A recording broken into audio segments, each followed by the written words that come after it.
Hello, my name is Jamie, and today I'm doing a book review on The Reptile Room by Lemony Snicket.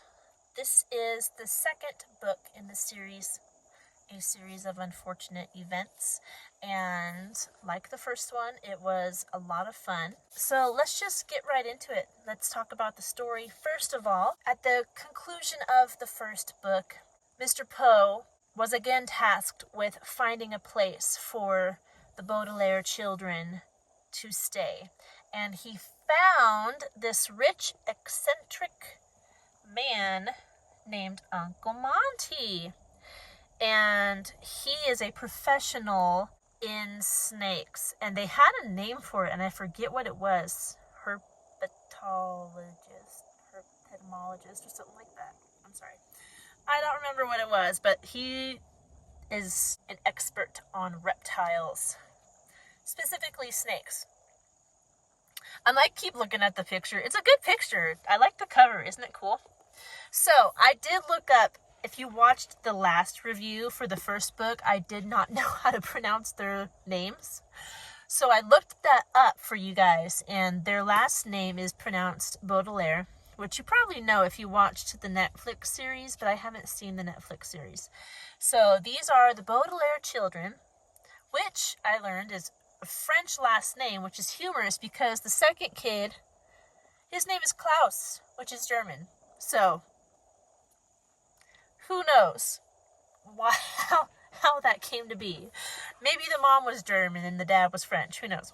So anyway, the Baudelaire children moved in with Uncle Monty, and they loved Uncle Monty.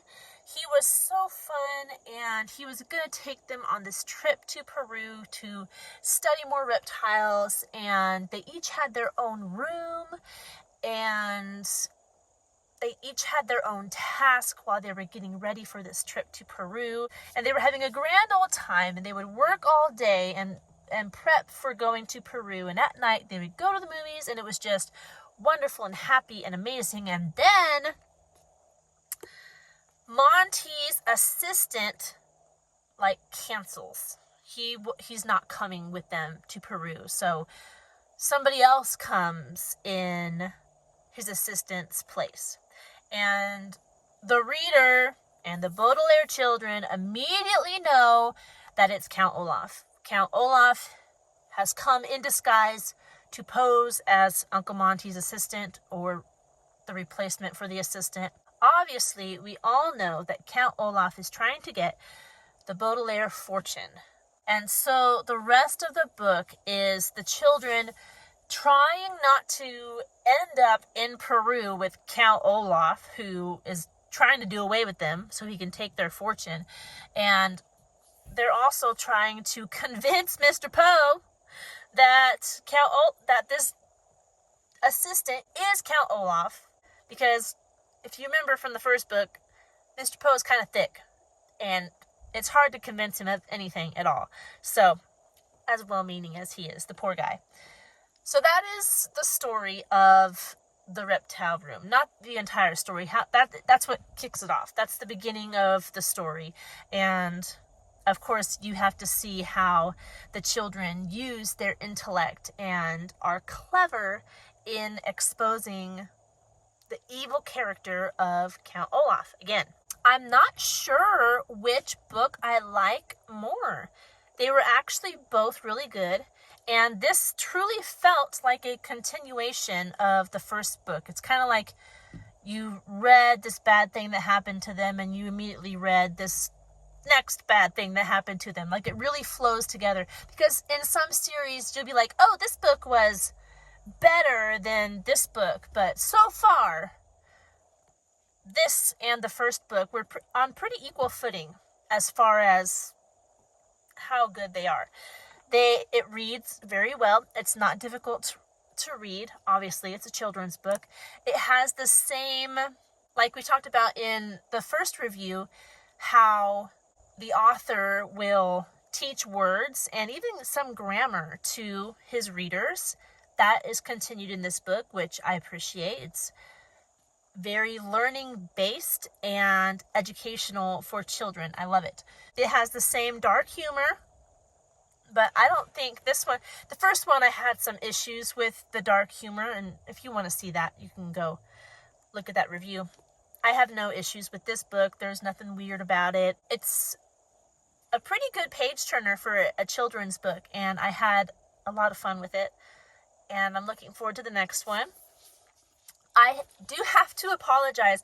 When I did the review for The Bad Beginning, which is book number 1, I got so distracted talking about the story and the ins and outs of everything that I forgot to show you the illustrations. These books do have illustrations, and I wanted to show them to you. Not all of them, but there's this one of the house that is just really cool looking right there. Isn't that neat? I really like that. I do like the illustrations in this book. They're just, he does a good job. Spoilers! That picture is a spoiler. Here's a cool one. So that's Count Olaf in his disguise. They don't show his face. But Count Olaf, he's like a beanpole. He's really tall, and he's got these big bushy eyebrows. And in the first book, he was clean shaven, and he had like this gray hair.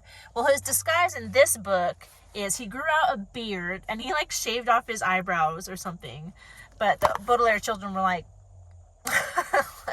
nice try, but we know it's you. The number of pages in this book is 190, so it is a tad longer than the first one. This book was written in, oh my goodness, it's tiny writing, 1999. So, 26 years ago. Where is the time going? My goodness.